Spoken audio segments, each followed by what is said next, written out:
Well, hello and welcome back to your virtual tea time. My name is Tori and I am your host. And today we're joined with two rock stars in the golf industry, specifically women's golf niche, I guess we'll call it. We have the co-founders of Backswing Golf Events, McKenzie, Lyng, and Amanda, Cencer. Hi, ladies. Thanks for being with us today. So happy to be here. So here's the thing. I have been seeing your events out there for a while. We have Morgan Reimler here too, who I met at one of your events. Yeah. Hi, Morgan. Hi, Tori. And Morgan's actually been on the podcast before. But it was Hog. Was it Housewives of Golf? Yes. Yes. That's what it was. So Morgan's been on the show before. So thanks for coming back. Thanks appreciate for having it. us. Okay. So McKenzie. Yes. Amanda. Yes. First off, thank you for all you do for women's golf in general. I know you guys work your tail off to help LPGA players, aspiring LPGA players, get out there, help in whatever way you can. So I appreciate that. Yeah. So let's talk about how this all started. Okay. Well, we're diving in. It was one drive to Las Vegas. It was a drive to Las Vegas. That's actually very accurate. Amanda and I were driving to Las Vegas for this Pro-Am. And this was after I filmed Big Break. And after I filmed Big Break, they were like, oh, can you come out to my golf tournament? We want you to be at our event. And I'm like, this is really cool. Like as a appearance. As a celebrity, per se. And they were like, hey, can you come to my event and we'll pay you? And I'm like, yeah, I'll be there 100%. Yeah, exactly. Because then I could pay for my entry fees. And Amanda and I were driving to an event that was Big Break related, but I was like, hey, Amanda's coming with me because she's my best friend and we travel together. And they were like, great, we love her. So Amanda and I took the trip to Vegas, and kind of that's when the aha moment hit that was like, we are being paid to entertain, engage with, these customers and players. And why isn't this a company? We were able to pay for our next probably 4 or 5 entry fees for the Cactus Tour and Canadian Tour, just from those events. So that's when we started doodling in the car, like, what's our name going to be? And how are we going to do this? And who are we going to have? And that was, I guess, the summer of 2015. So, okay. So this is the drive to the event. Yeah. And you guys were paid appearances to come to the golf tournament. Yes. And then was it to the event that this was all transpiring, or afterwards? It was during. I think I looked at Amanda and I was like, why isn't this a company? And she was like, keep your mouth shut. Let's do this.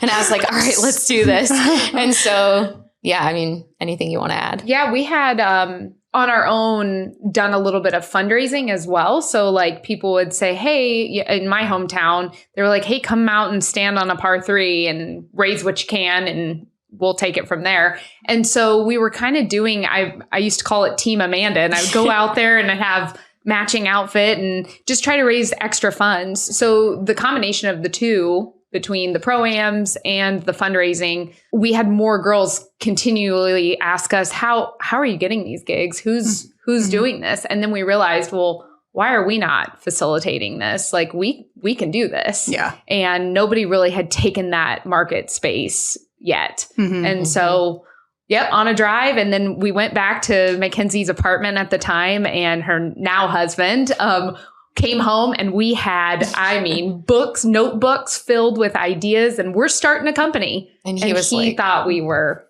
nutso. Yeah.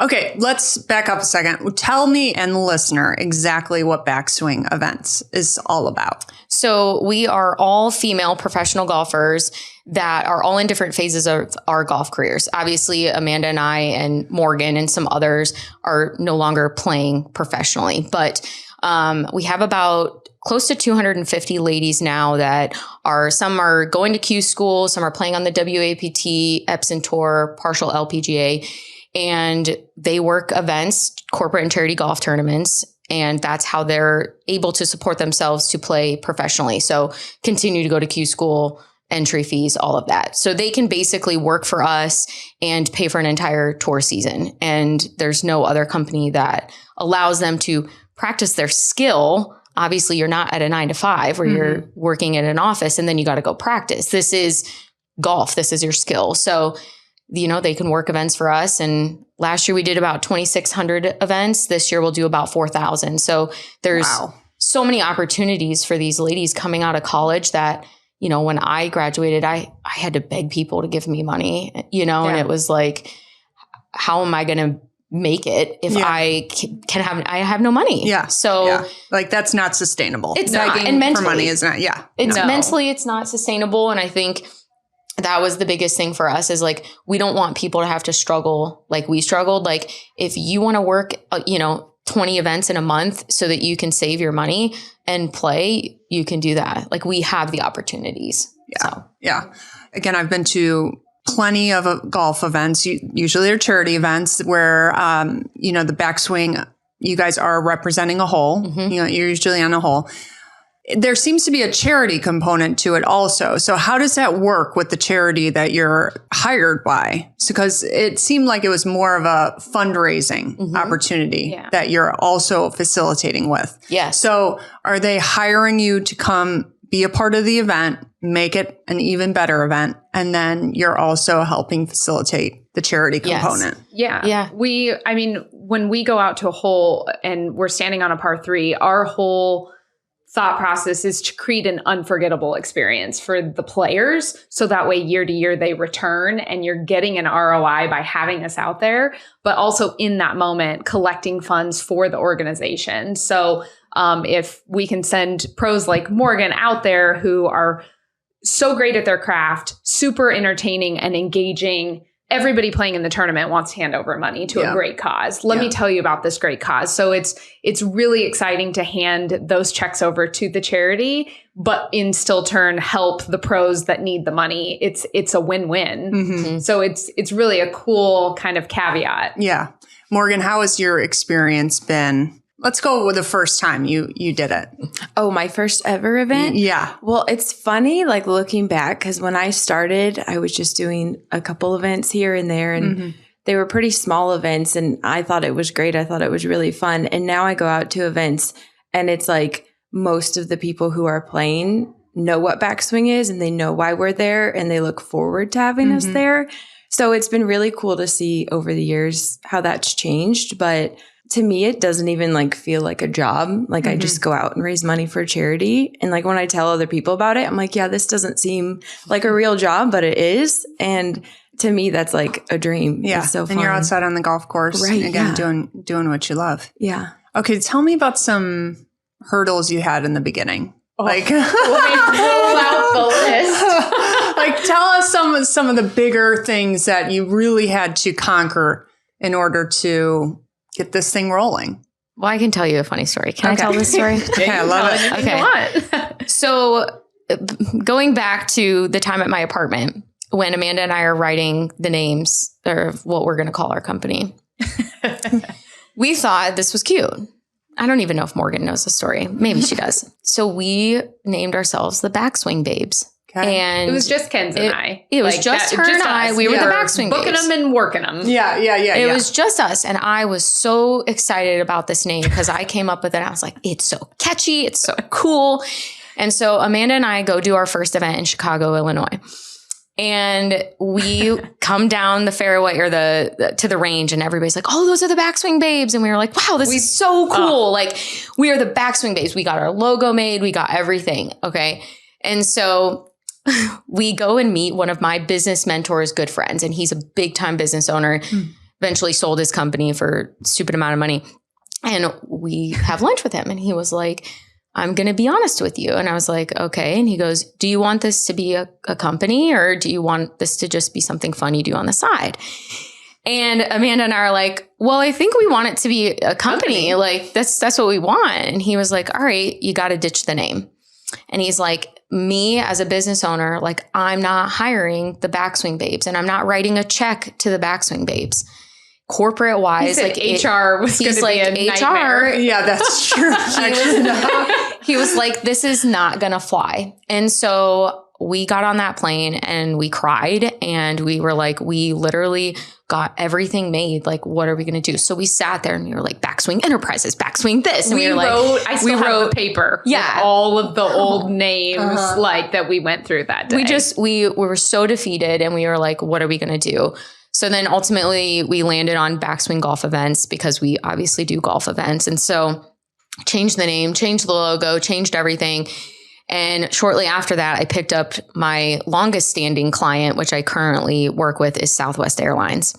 And I've been working with them. We just wrapped up their event. This was our 9th year working with them, and we've only been in business. It'll be 9 years in September. So that kind of alone just says like Southwest Airlines is probably not hiring backswing babes. Yeah. Like they're going to hire Backswing Golf Events, a professional group of women who are supporting their charities, but also supporting women's golf. So it was a very pivotal moment. And I mean, it changed everything for sure. His one line in that meeting that for me stuck with me to this day is, you guys are babes. You don't need it in the name. Yeah. Like he said, I get, because we were like, yeah, but we want to let them know that we're fun and we're cute and we're happy. And he was like, you don't need it in the name. Yeah. He was like, they're going to know that you're going to walk up, whoever you guys send out to an event, and they're going to know, wow, she's cute and fun and bubbly. Like you don't need that. And that was probably the biggest hurdle. I mean, it was very quickly after the beginning that we thought, oh gosh. Yeah. Like, how are we already turning it upside down after this? Yeah. Yeah. Okay. So you guys have always been based in Arizona, right? Yes. Wow. So your first events are in Chicago. Yes. Yeah. In Illinois. Yeah. Mm-hmm. So, I mean, this thing went national pretty fast then. I mean, where were your connections coming from? How were you getting leads? How was it growing? Yeah. I think in the beginning, like the person who hired us for the first event was just somebody I knew in my network that was like, hey, we'll hire you. And I was like, okay, you're going to be the first person to hire Backswing. And he was like, great. And he's like, perfect. I trust you guys. And then after that, like it just started spreading. Like obviously I lived here. Amanda lived in California at the time. And so Amanda was really hyping up the California markets. And in Arizona, I was just trying to get into every event. Like, hey, we're fun. Let us come out to your event. We worked so many events. But it's not in the title anymore. Okay. We changed our name. But we worked so many events in the beginning. And I was in California and she was here. And we would go out. I would beg these people to let us come out. Like, you don't have to pay us. You don't have to do anything. Just let me come show you what I can do. And I can raise you money. And I mean, at the time we thought we were killing the game, raising, $400. Yeah. But at the same time, we just knew that that was the only way to we didn't have money for marketing or you need to just start getting those testimonials and start somewhere. Yeah. So how has the process changed from that first week, that first year of doing events to now? Like, have you changed the way you approach the events? Have you done? Okay. Well, first tell us what it was like then. What you guys were offering. Yeah. So in the beginning, it was just like the Beat the Pro, and I joke because I look back at some of these emails. I know. And it was the McKenzie and Amanda show. It really was. Yeah. And that's really all we did in the beginning. And then I remember the first day that I booked an event on the same day, like 3 events. Like Amanda was going to be at one, I was going to be at one, and we needed somebody else. That was when we were like, okay, we need to start getting some of our friends who played and hiring them. So at that time in the first year, I think we hired like maybe 2 of our friends. And so there were 5 of us, and we would just do as many events as we could. And as many events as we could was like 20. Like it wasn't a lot.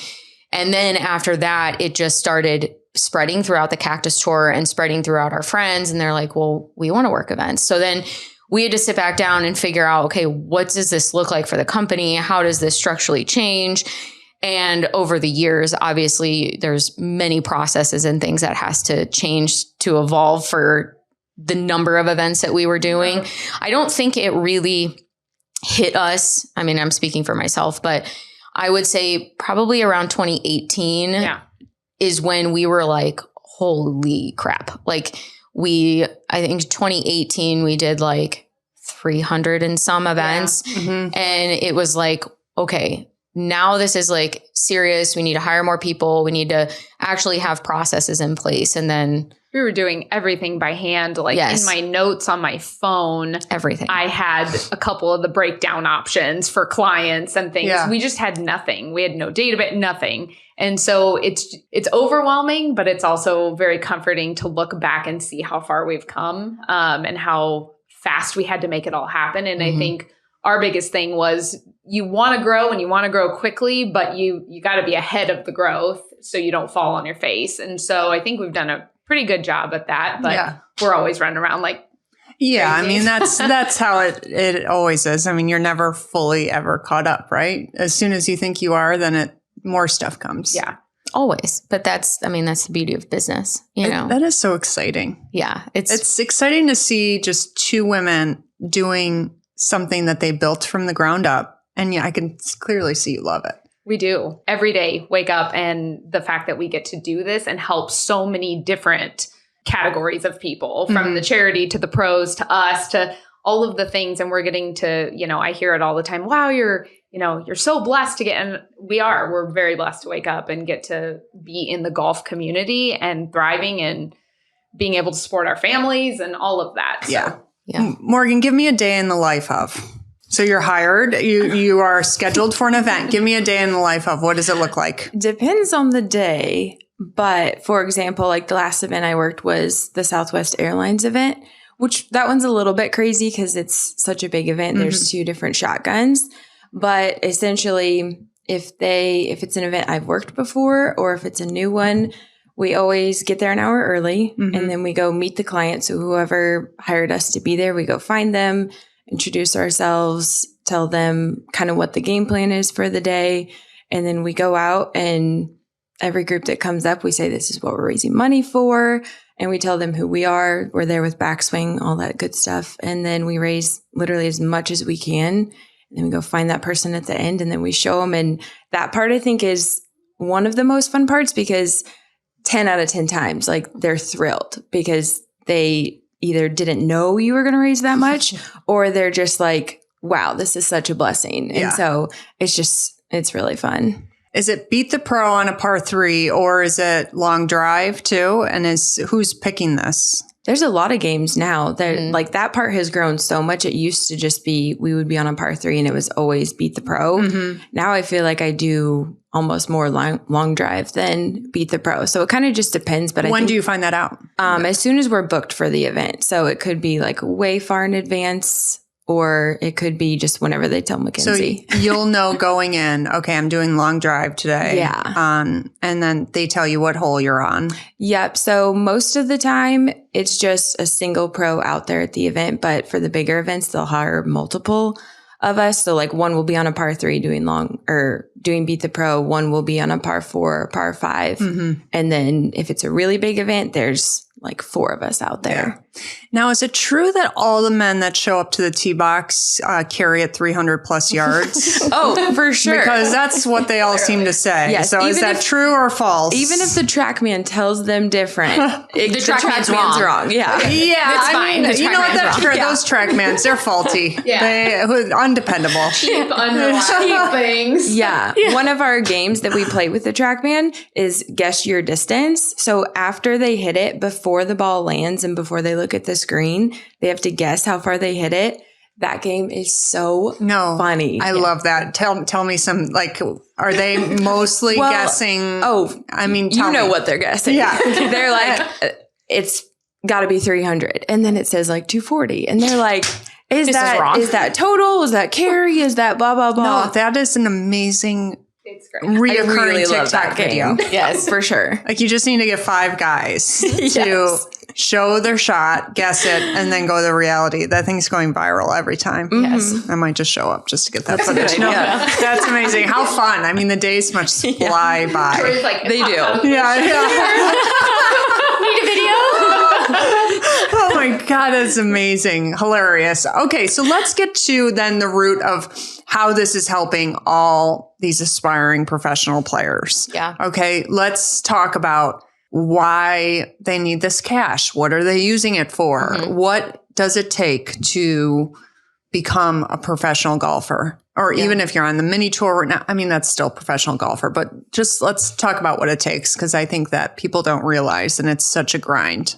I think so. For me, when I played my college golf at Kent State University in Ohio, then I moved to Phoenix because, like, who wants to play golf in Ohio? It snows in April. So I moved to Phoenix, and I quickly realized, like, I had to get a job. Like, if I was going to try to live, eat, do anything, play golf, enter tournaments, like I would have to have a job. So I worked at a restaurant, BJ's Brewery, for anyone that cares. The Pazookies were really good. So I worked at this restaurant, but what my schedule looked like was I'd get up in the morning, I'd work out, I'd practice, I'd play, I'd go home, change, and go work from like 4 to midnight. And then I'd go to bed and do it again. And like, it wasn't sustainable. Like I had to do it because I needed the extra money. But that was the only job that I could really put my time in, you know, during the day. Cause like if I had a 9 to 5, I'm not practicing. So I think, you know, the whole point of what we do here at Backswing is to allow these ladies coming out of college, like right out of college, you don't have to go get another job. Like come work for Backswing. We have 4,000 plus opportunities. Like you can work as little or as many events as you would like.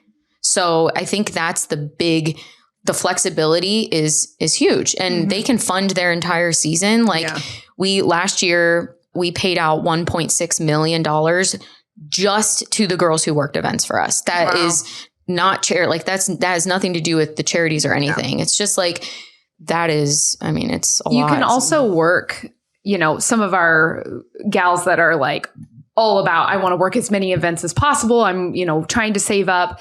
You're still only working. I mean, a full load is 70 events. Yeah. I mean, that's a lot of events, but in the grand scheme of if you had to go to a 9 to 5 every single day for 360, you know, 5 days a year. But so they're working 70 events and they're able to pull like full salaries. They're making 60, 70K. So to be able to have, like she said, the flexibility, I think is a huge part. I mean, how many, I think all three of us at some point in our career hosted a charity fundraiser for ourselves when we were trying to play, because that's the only way you could get everybody kind of in the camaraderie of like, give me money without it being a direct, like I never wanted to play under someone like taking out stock. I know a lot of the male pros do that, and where there's an ROI, I want it to be a true. Okay, wait, you got to explain that to the listeners, because I don't think that the listener will know what you're talking about. I mean, I barely know what you're talking about. So what do the men sometimes do? You see this more with male pros than you do females, but a couple guys at my country club that were trying to play,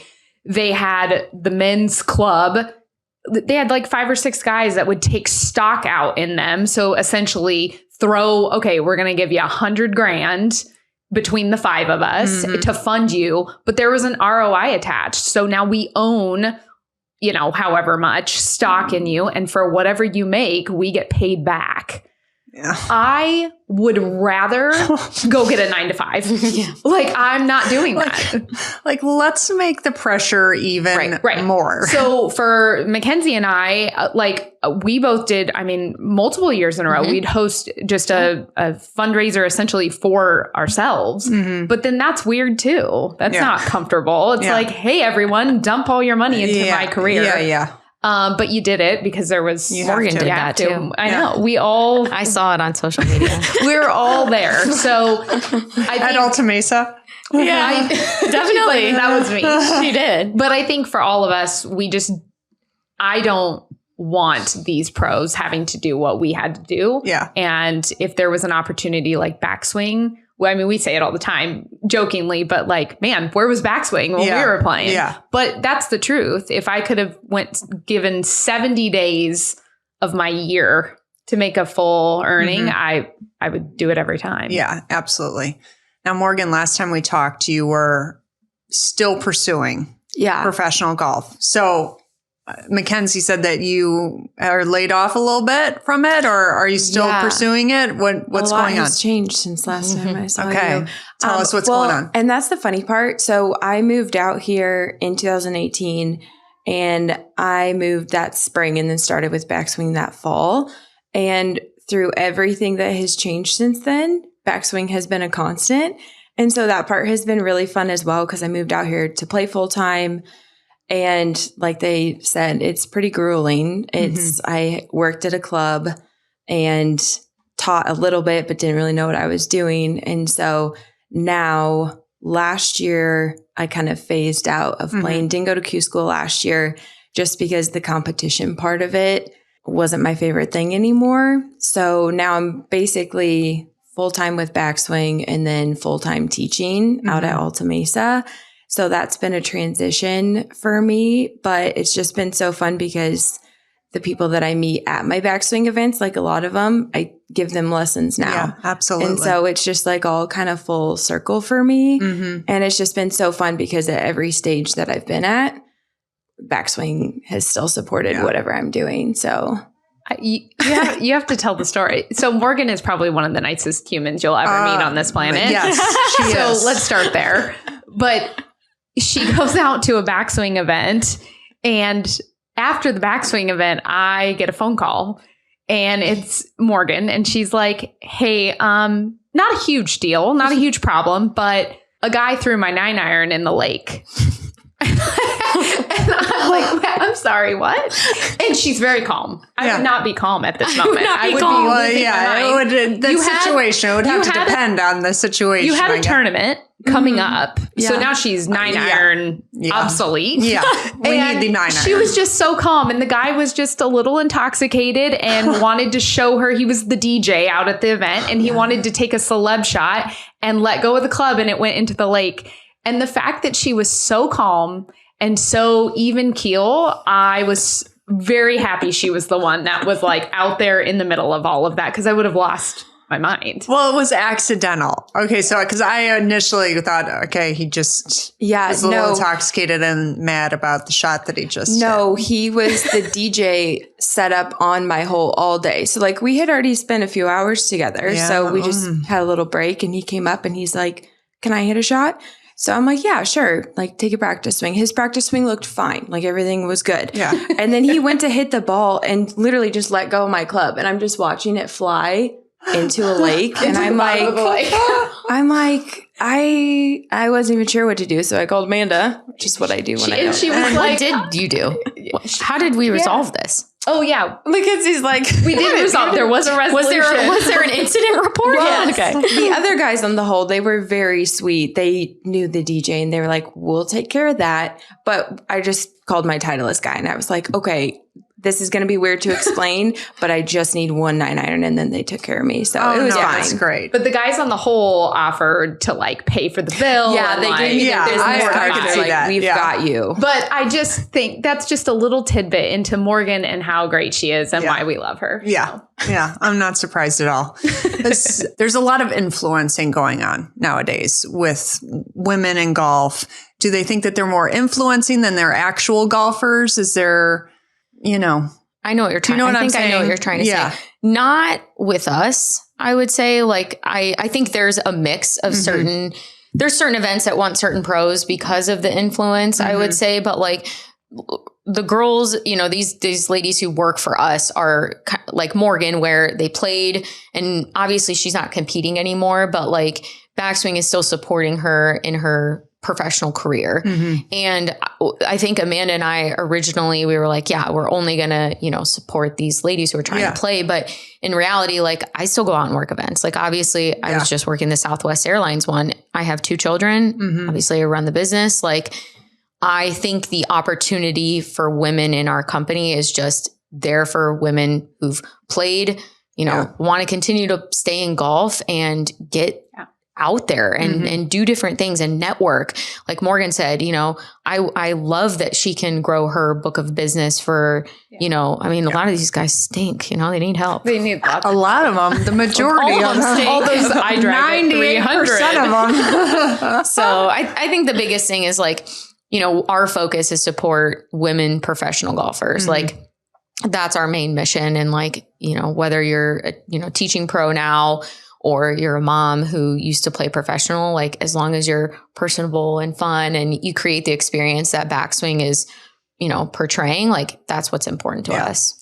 Do you think that there's a lot of aspiring players that see the potential of making money just doing the influencer side and like they feel pressure to go that route, meaning, that it will help fund their career? So, they really try and grow their following, get on social media. Like, do you think that there's a lot of players that are, even college players really now? Yeah, I think a lot of them, honestly, a lot of the influencers kind of fell into it because something went viral. Yeah. It was kind of by accident, and then they run with it. And to be fair, I mean, I might not have the most favorable opinion, but run with it. Like if that's what you want to do, I'm all about it. Yeah. Like I think a lot of sometimes the pro side gets a little saucy about, well, they're not true golfers. And I get it, but like teach his own. Like they're running with an opportunity of how they see best fit for them. But like McKenzie said, what is our kind of foolproof is you've got to be a professional golfer to come work for us. So we're not having to deal with like regulating that. Yeah. It's just, they have through and through, don't care, you know, your social media, great. But like you are a professional golfer, you know how to play the sport. Yeah.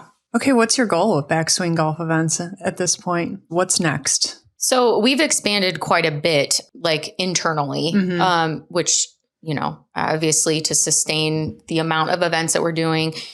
So in 2020, we hired our first, terrible year to hire our first sales rep, but 2020, we hired Taylor Greiter. She actually worked for Backswing when we first started the company as a pro. She tried to play for a couple years and then hung up the clubs and went to work at Yelp. And then in 2019, she was like, are you guys looking to expand? And at the time, it was just still Amanda and I. So Taylor came on board in 2020. And then in 2021 became a partner with Amanda and I. And then we've grown the sales team. So now we actually have 5 sales reps and then myself, because we cover the entire United States. Yeah. And then internally we have a bunch of different people. My husband actually works with us now too. He just celebrated 3 years. I like to say he works with me and not for me, but but we all know how that works. Technically, the hierarchy. You know what? He's not going to listen to this podcast, so it's okay. You say, yeah, right. He won't even. He'll be like, "Great podcast, babe. Okay, thanks, dear." No, totally. Right. I love it. I love it because I'm just laughing because my husband too. Like he'll watch my TikToks, which has a lot of podcast stuff. And so he'll claim that he listened to it. I'm like, no. Oh, okay. You're like, okay. That 20-second clip is not the entire thing. Right. It's okay. They'll support us in other ways. Right. Yes. So, you know, I think as we grow and like we've hired the sales team, we have internal teams, finance departments, different departments now. I think this year we'll hit about 4,000 events. I think there'll be a sweet spot that we get to that is easy to maintain and continues to get more opportunities for these ladies. But if we can continue to make a difference in all of these ladies coming out of college and some of these ones who are phasing out that are not playing professionally anymore, maybe we have internal work for them as well. And or just continuing to help support them financially in different job, departments that we can. But I mean, ultimately I guess we are the number one fundraising company in the country, but still. Oh my God. You don't have to whisper that. That was, it's funny because, as every year we're going over our just everything goals, all the goals of the company. That was a huge piece for us that is what we will be. The number one-stop shop for charity golf events. And that's what we want to be. And like, it's, I think every day her and I both forget that we are. Yeah. And that like, we're here, we made it. Like we're doing it. Yeah. But I also think that we're both very similar, and Taylor as well, where we're all in the weeds doing what we can. And like, we're out fundraising when we need to. And so it's not us just sitting at the top going, oh, this is so great. Yeah. And so I thoroughly enjoy being in the mix of it and like getting down and dirty with the girls, trying to, just really get in there. And I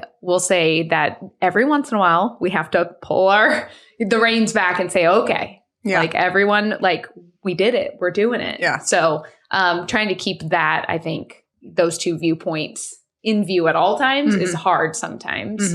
Now, are you guys like best friends? Yeah, right? We've known each other a very long time, but we met playing professional golf our first year. We did. Yeah, we met at a golf tournament and never looked back. Oh Here my we God. are. It's been, I would say, just as longer than Jonathan. Yeah. Just right around the same time, right? You met, I met my husband at a golf course. And we just, through our careers, I got a phone call one day from McKenzie that said, I want to start playing more. My parents are based in Ohio. We can hub there, but I want to start playing like Canadian tour. Yeah.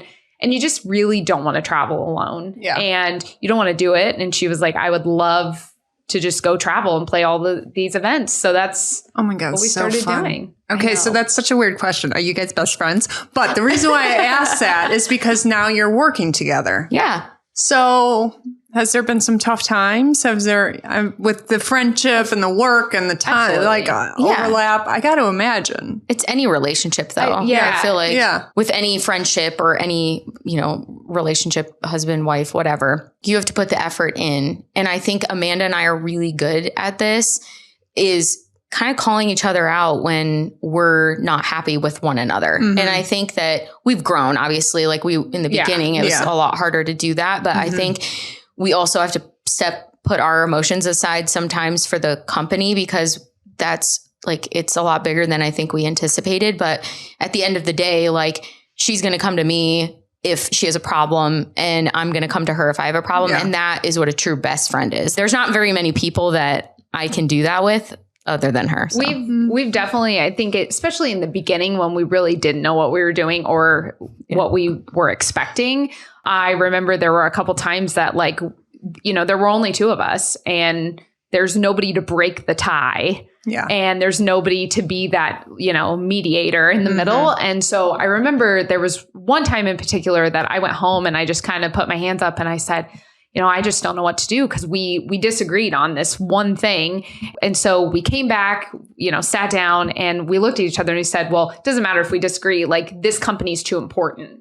So we're just going to have to figure it out. And then I think right around then we got a little bit of coaching from a business coach, which totally changed. We had that third party. But yeah, like she said, I think it's hard to find people that we're both very real and we wear our emotions on our sleeves and we are going to tell you how we feel. Yeah. And that helps, I think, because if you kept everything in, we would not be here right now. What are your zodiac signs? I'm Sagittarius. I'm a Gemini. Okay. I think that works, right? I'm a Gemini too. Yeah. Are you June or May Gemini? May. Me too. Wow. The energy. You guys just got hot in here. Okay. So is there things that you do really well, that Amanda does really well, and because I know partnerships are tough, and it's so, especially when you bring friends involved too. So you guys must mesh well together. Yeah. And obviously we have Taylor too. So there's three of us now, like, running the show, which helps a lot, because like, if Amanda and I have different opinions, like, we have a third person. We have a tiebreaker. And she's very non-biased. So it's like, she's very black and white as well. Yeah. But I mean, I don't know. I think for Ken's and I, it's funny because we've always gotten along well. I knew when we traveled that long together, we were on the road together for multiple weeks, and we came back and we didn't kill each other. Like, this is great. Yeah. And we were still like talking on the phone and that kind of stuff. But I think for us, as close as we were in the beginning, like, we're actually very opposite in a lot of our strengths. Yeah. And I couldn't have asked for anything better, because if we were the same, I'm very much the operations, like, I want to do all the paperwork and file the insurance and and she's like, please do not ever bring that up around me. And she is very much could go close any sale that you need her to close, very much in front of, hey, let me just sit down with this group of men and get them on my side. Like, yeah. So I think that helps tremendously, because if we were the same, we wouldn't be able to thrive. Exactly. All three of us are very different in our strengths. And ultimately, I think that helps us run the business very efficiently. Yeah. Because like, where I lack, Amanda thrives, and where Taylor lacks, like, Amanda and I thrive. Yeah. It's just, and Taylor's very even keel. So bringing her on, as scary as it was, we never dreamt we would bring on a partner, but we knew, like, when Taylor, like, there's no better option, but she's very even keel. And so as different as we are, we're both high energy and we're all over the place half the time. And then there's steady Sam right there, just, so it's really great. Yeah. Well, this concept's genius. There's no doubt in my mind, it's not a surprise how successful it is. And you guys are both glowing. Like, you love talking about it. You love like embracing it. And I'm sure it's just going to grow to even more and more. Yeah. And you might need, a couple other tailors. Yeah. Yeah. I know. A few shots of whiskey along the way. Let's talk about something else. We brushed on it earlier. We actually have McKenzie, who's a Big Break alum. And then we have Morgan and Amanda, who are Holy Moly alums. Oh, boy. Okay. And, as much as they might not want to talk about this, we're talking about it because you guys are the first that's been on the podcast. Nice. I mean, we got to ask the questions. Okay. So who wants to go first? I'll go first since I'm the loner on the show. And actually, there might be people that don't even know about Big Break because it seems like it hasn't been on forever. And I don't know why it isn't. That was such a fun show to watch. Well, NBC bought Golf Channel and that's when it stopped. So I was on Big Break Mexico season 19. It was a guy-girl season. So that was in 2013. Mm-hmm. And then I want to say 2 years later is when NBC bought Golf Channel and then they didn't want to bring it back. Wow. So surprised it wasn't bought somewhere. I know. It was probably one of the best experiences of my life. I had just turned pro though. And I was in a competition with people who had been playing professionally for so many years. So my nerves were... it was terrible. The nerve-wise, I couldn't even feel my arms. Well, let's start from the beginning, though. What was the application process like? Like, how did you get there? How did you get to day one at Big Break? So there were auditions at Wigwam. And so I guess they had reached out to the Cactus Tour and they were like, hey, send all your girls down here for casting. And so I went down and I think this was my second time auditioning, actually. And I had an audition and just showed them who I was. You had to swing on camera. You had to talk about yourself, yada, yada. Then I think probably like a month later, I got a phone call and it was like, hey, you're in callbacks for Big Break. And I was like, no way. Like, this is so cool. And they were like, you can't tell anybody. I immediately told my boyfriend because who's now my husband, because I was like, oh my gosh, like, what am I doing? Like, this is insane. And so he was like, just stay calm. And then I had another little interview and then they were like, okay, we'll call you in 2 weeks. And I was like, either way, they're going to call me. I was playing JW Marriott and I was in the fairway on the left-hand side. And I kept my phone on me every second of the day because I did not want to miss this phone call. You can't. I was like, I cannot have them leave a voicemail and or be like, we're moving on to the next. Yeah. She didn't answer. Yeah. My God. So I strapped my phone to my body for 2 weeks straight. And they called me and it was this lady from Golf Channel and she was like, hey, just want to let you know, we'd love you to be on Big Break. And they didn't say where we were going or anything. And I started crying and I was playing with Jonathan and he was like, I'm so excited. Like, it was so cool. And so they were like, you can't say anything. You can't tell anybody. Like, I don't know if I told you. Did I lie? I asked you straight up because it got weird. And then she was like, well, I'm going to go back to Ohio and visit my family. I just need to spend some real quality family time back in Ohio. Because she was going to be gone I was going to be gone for like a month. Yeah. Yeah. So like, what am I going to say? So then I was like, okay, listen, chick. That's right. I was like, look, I'm not going to tell anybody, but like, definitely you're up to something. Something's wrong.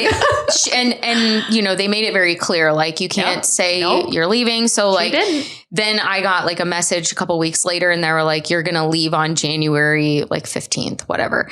And it was like pack 4. It didn't tell me where I was going. Okay, wait. Sorry. Yes. So you got the phone call. Then the initial phone call, it said you're in. Yes. Then a month later, you got another phone call that says you're leaving. Less than a month later, probably 2.5 weeks later. It was like it was like the beginning of December when I got the call that said you're in. Yeah. And then get through Christmas and basically you're leaving the second week of January. Wow. So it was like pack warm clothes for a warm climate. That is all they said. Oh. And then they told me my color palette needed to be red. And that's all they said.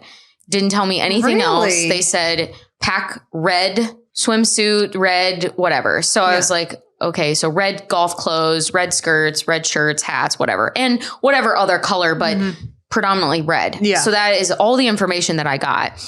And then they said, okay, we're going to send you your flight info. Well, we were flying to New York. And I was like, why are we flying to New York? Like, this is weird. Are we doing big break in New York? Like, it was January. And I remember, so they had a car service pick you up. And I was like, I have made it. Like, this is really cool, you know? And so we stay at the Waldorf Astoria Hotel in downtown New York. So you're in your room. I have my phone, my iPad or computer. And they come to the door and they say, please turn over your iPad and any electronics in your phone. They took all of my electronics. So I didn't have anything. Which I knew that was going to happen. I just, at the time I was like, oh shoot, like this is my last, okay, so here's all my stuff. Gave them all my stuff. And then after that, we did like the first episode is us finding out where we're going and we're in teams and meeting. But at that point, we didn't have any access to our phones or anything. And so I had told my dad and my boyfriend at the time, husband now, that I would call them when I was able to. Probably like 4 days go by and we still hadn't had any phone, any connection. And we flew to Mexico. And then obviously we started filming and everything, but they gave you one phone call a day and they had to stand right next to you. So you couldn't say where you were, anything like that. So I'm alive. It was like, hey, how's it going? And I'm like, I can't really say that, but like, I'm alive and I'm having fun. Yeah. And that's like really all I could say. So. And then the competition starts and. Yep. They give us, so in the beginning we did a bunch of promo. So like photo shoots, videos like the end when you turn on the beginning and it's like McKenzie and like, actually I forgot about this. In early December, they flew out to Arizona and filmed my like pre-show. Okay. Like the beginning of my meet, McKenzie. Kind of like deal. Showing who I am. Yeah. So they filmed that. But and then the competition started. It was 3 teams of 4. And my team was Team Aztec and we were red. So like that's why we had to wear red stuff. But it was 3 teams of 4, 2 girls, 2 boys on each team.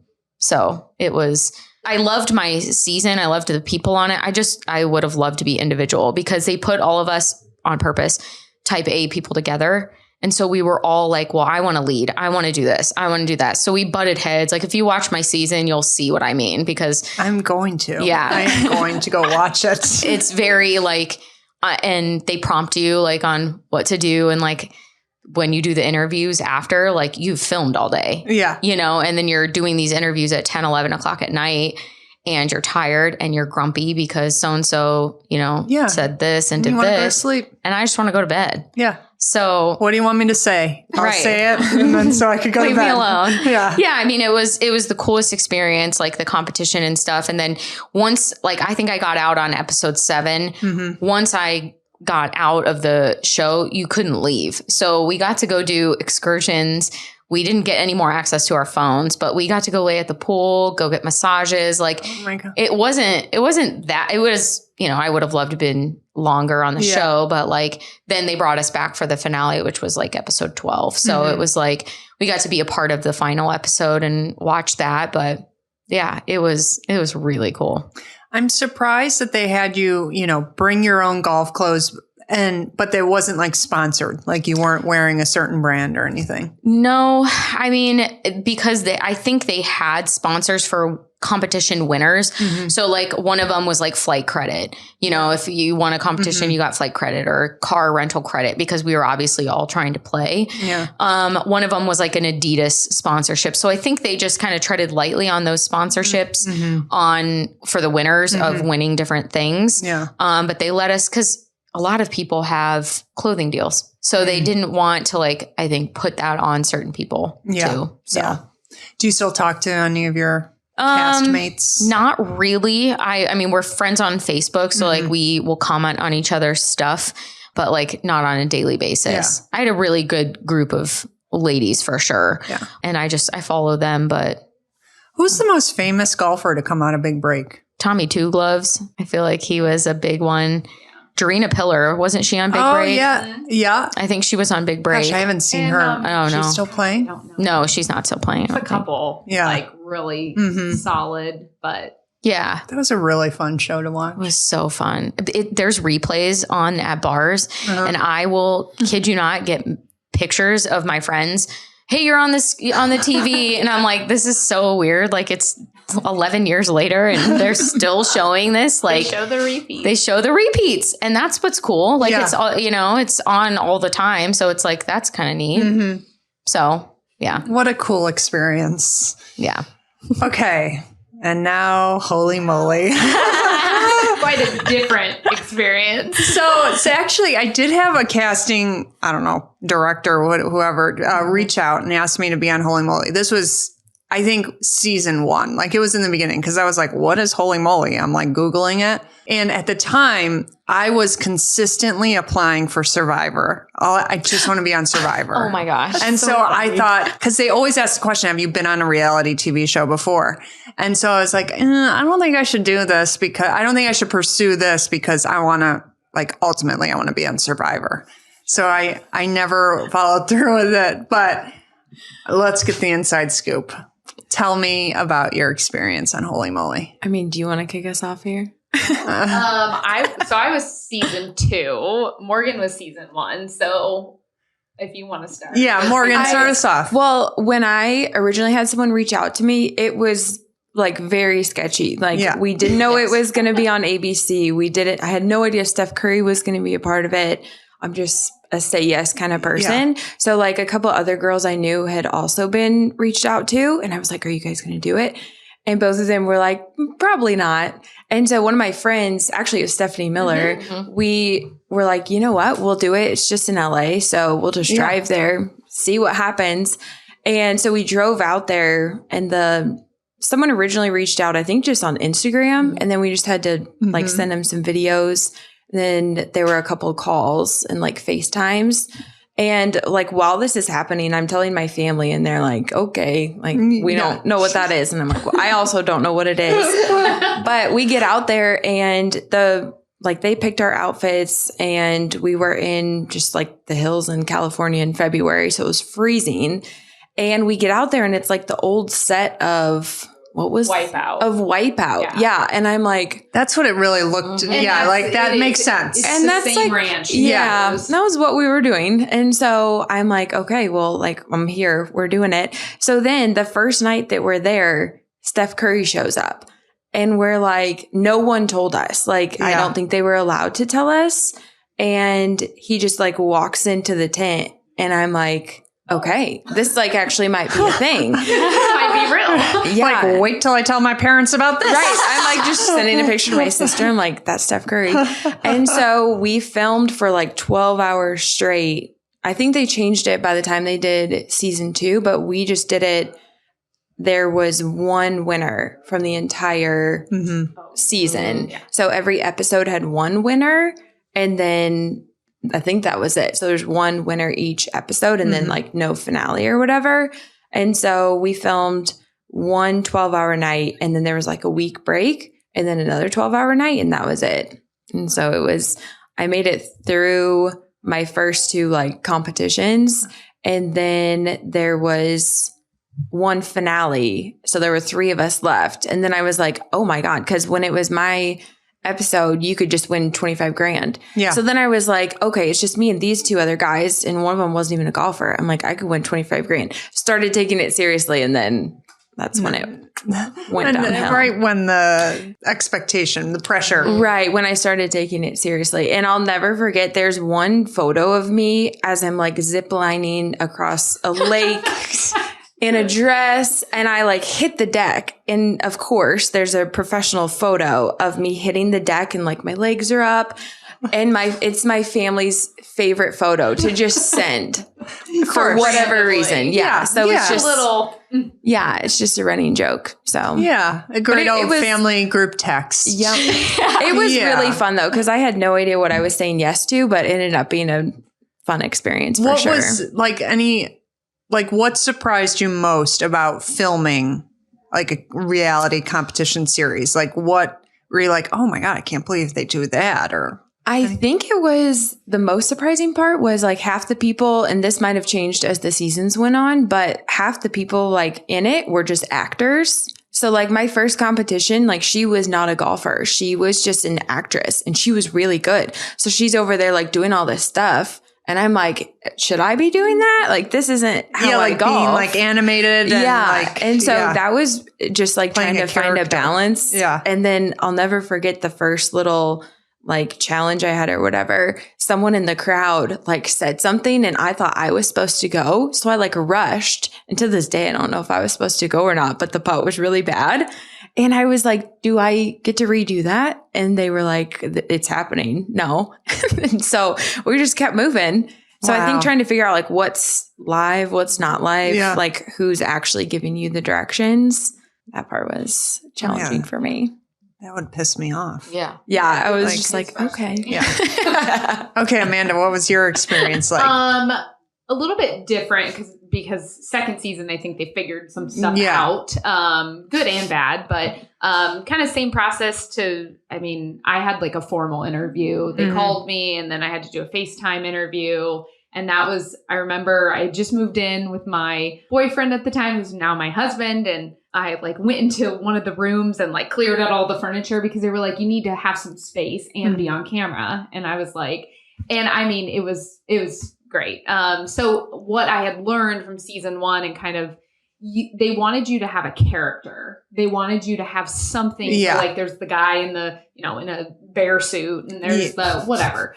But for me, I was like, well, I'm not that human to just be this goofy, wild character to play something. So my thing was, I'm going to get in the door and I'm going to sing opera. And that's what I'm going to do. Forgot. And so I sang in my interview and she was like, yeah, sing for us right now. And I was like, okay. So I sang opera and so that was like, and this is something you do. This is something I do. Oh, she sings opera. If Amanda has a lot of talent. Well, here's the thing. I've never met anyone that sings opera. So I'm checking that box. Okay. And yeah. So, I mean, obviously it's not my active forefront right now, but that's amazing. I had done that for a good long portion. But anyway, so I get on the show. Then I find out that they're filming 2 miles from my parents' house in California, back in the hills. And my parents lived up in Santa Clarita. So it was perfect because I could just stay there with them and drive over. But same thing. I mean, we filmed, it was different because there were different episodes now. So and then they had a grand finale. So that was the one big change. But yeah, it was just kind of chaotic, to be quite honest. Yeah. And I was shocked that I felt like nobody really knew what was going on. And so when you get there, you film your intros and all of that. And then my family got to come. They said, if you bring signs and shirts. So my family had the Team Amanda shirt, my face on the little cardboard cut. It was awful. But I remember my biggest issue. So we got to practice our challenge beforehand. And so I was excited and I was feeling good. And of course I make every putt in the practice. Yeah. Every single time. And then we go to do the competition and same thing. You're listening for a certain person to tell you like when to go. You have a crowd. It is 35 degrees outside. I'm in a skirt. And there's all these things happening. And then you have Ron Riggle and all that, and the guys that are doing the commentating. There were so many pieces to it that I just remember I tried to tune it all out. And then I have a guy throwing a baseball like at a catcher that's next to me. And I'm like, I'm going to get hit in the head with this baseball. So this is where my career ends. So it was just chaotic. And one thing for the surprising piece of live television is they use what they want. So like because they cut it the way they want. I mean, McKenzie experience. Yes. So whatever you said might not be applied in the same way you said it, context. So when I made my putt, we actually, him and I, my, challenger, we maybe did the putt 4 different rounds before somebody made the putt. Well, on TV, they show it as he sinks the first one and I miss. Because they had to like cut it a certain amount. Yeah. So it was like, no, but whatever. But our season became more dangerous. They started doing more things. We had a girl on set that literally got taken out by the windmill and was rushed to the hospital that night. So they put it on pause and they were like, we're not using the windmill house anymore. God. I mean, it was just It was chaotic. Yeah. And then my guy that won went on to the next where you have to jump onto the shark in the water, and he threw his back out. I mean, it was just wild. So it was really holy moly. Everyone's getting hurt. Like, I know everybody says it's hindsight, but like, I'm kind of glad I didn't make it beyond. Like, my challenge was pretty mild as far as physical. I don't know that I would have wanted to like get hurt. Yeah. It wasn't worth it.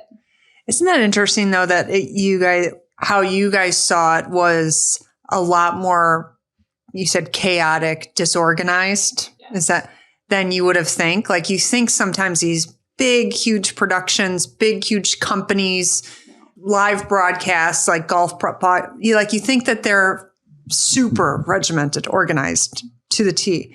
And people are flying by the seat of their pants more than we realize, I think. I think that's the biggest thing we talk about on daily is that we're really hard on ourselves and our company. Yeah. And then you see these really, like you said, ABC, NBC, and they're just as chaotic. No, they are. It was 35 degrees when we were out there. I'm sure it was freezing for you guys too. I mean, it was brutal. You're in the hills, and it was so bad. And we filmed through the night, and you sat out there in a dress in that weather, and you had to wait. What was your editing story that you want to share? There was a couple different editing things. So one of them was, there was this guy on a different team, and he just did this dance, and like, it was just kind of an annoying dance. And whatever. You didn't like the dance. I didn't love the dance. Yeah. And so like, but the way that they like made me say it in the interview, and then the commercials that were coming up for the next episode just didn't necessarily portray the way that I said it. Yeah. It just made it look like I'm a big brat, and like, that's how they portrayed me anyway, which was fine. But it was, so when you watched the preview, you were like, oh my gosh, McKenzie, like that was rude. And I'm like, that's not what I said. It was directed towards something else, but they directed it towards his dance because they knew I didn't like his dance. Yeah. And so it came off a little weird, because then I got comments of like, you said this, but I really didn't. It was about something I did that I was really disappointed in or something. Yeah. And so the way they portrayed it was terrible.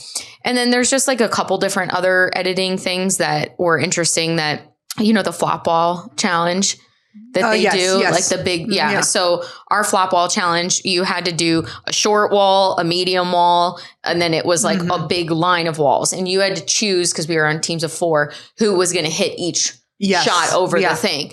And so my team, we put Taylor, who actually ultimately won the show, Emily, then me. I forget the order, but I was like second to last. So I had like the second tallest, and I hit it over. We ended up winning the challenge.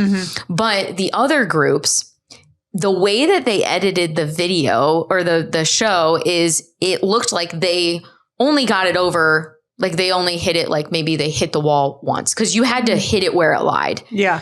So if you hit the wall, it would come back and you would have to try to hit it over again. Yeah, which is almost impossible. Which is very hard. Yeah. So my team, we didn't have any edits. Like, we actually all got it over and succeeded, and that's how we won the challenge.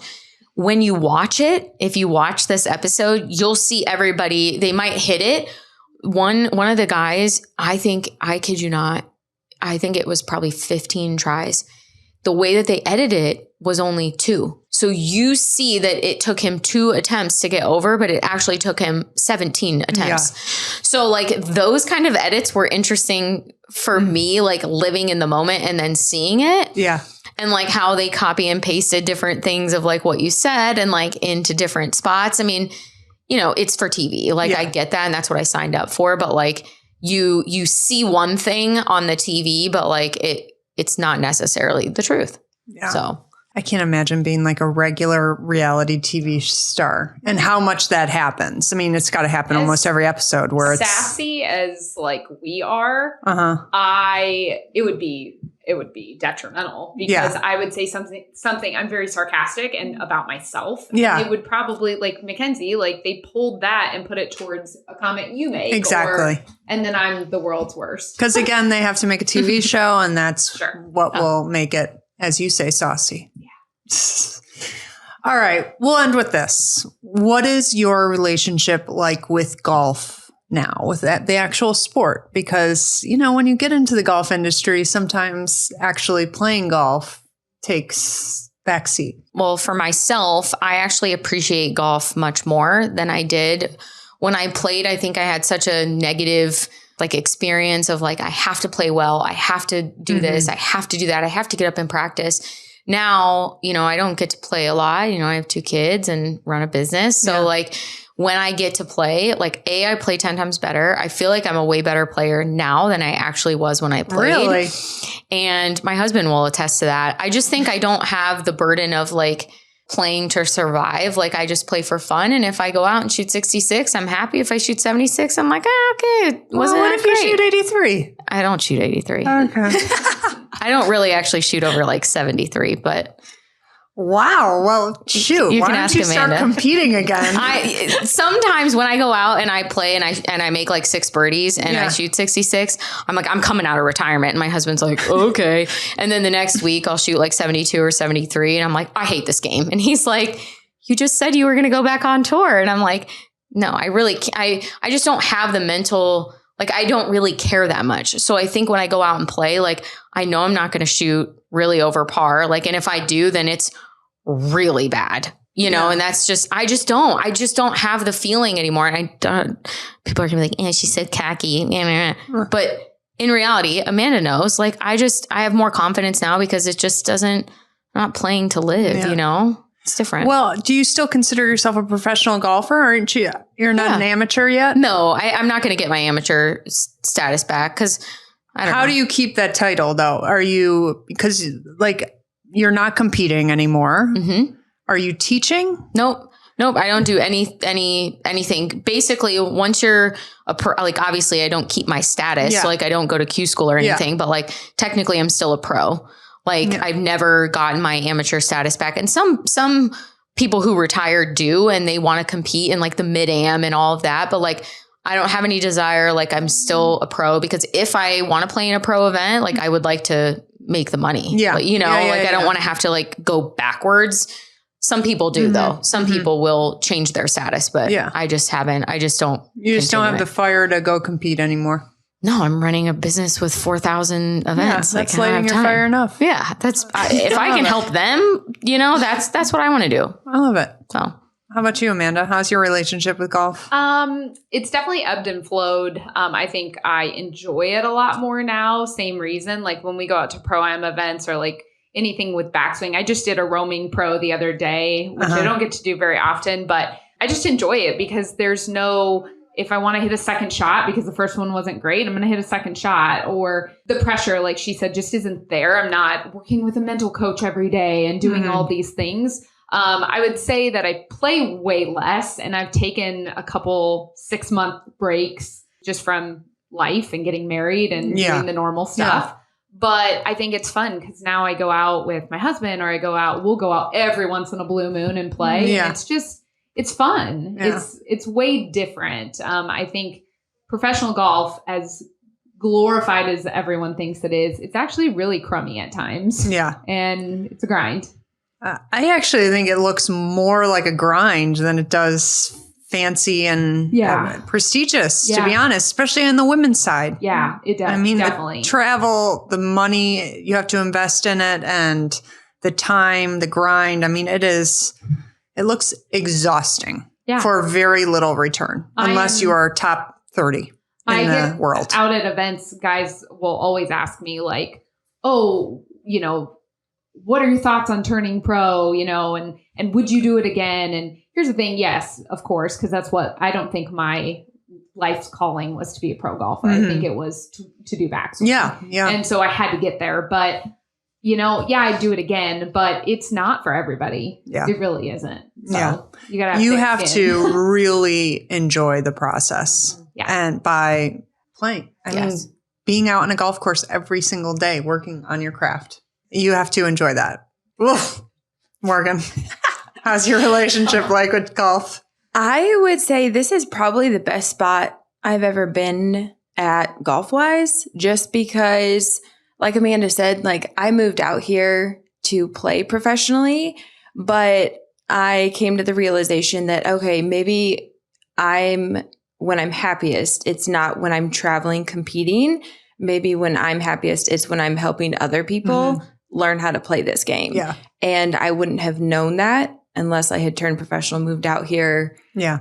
Started teaching, doing all this stuff. And I just think like, if you have to wonder if it's what you're supposed to be doing, then maybe it's not. But if you don't have to wonder, then I think that's pretty just calming. It's still a tough decision. I can imagine probably when you started to let it go, you're like, wait, should I really do this? Should I, kind of still holding on for dear life for a while. Like, well, and I love golf, but it really is just like, I moved out here to play, and then teaching was kind of like in the background, but I had no idea how much I would love teaching and how good I would be at it. And so I'm like, wait, if I can just like wake up and enjoy doing this every day and not be so stressed about it and wonder if I'm going to make any money. Yeah. Cause that part, it just kind of like zapped the joy out of it for me.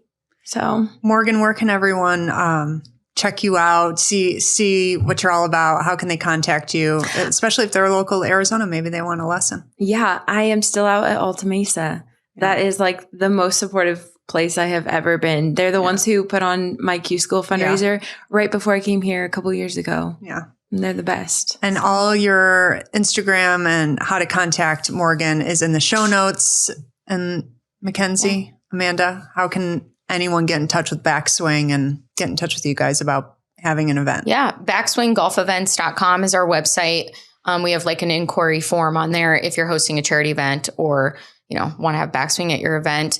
And then, that's probably the easiest way. Yeah. Instagram. We're getting some fun videos going now, and we're really trying to ramp up the social media side. Yeah. So check it out. Yep. It's all in the show notes. Great. Ladies, thank you for being on today. Thank you for sharing your story. Thank you for persevering in your journey. I mean, it's not easy.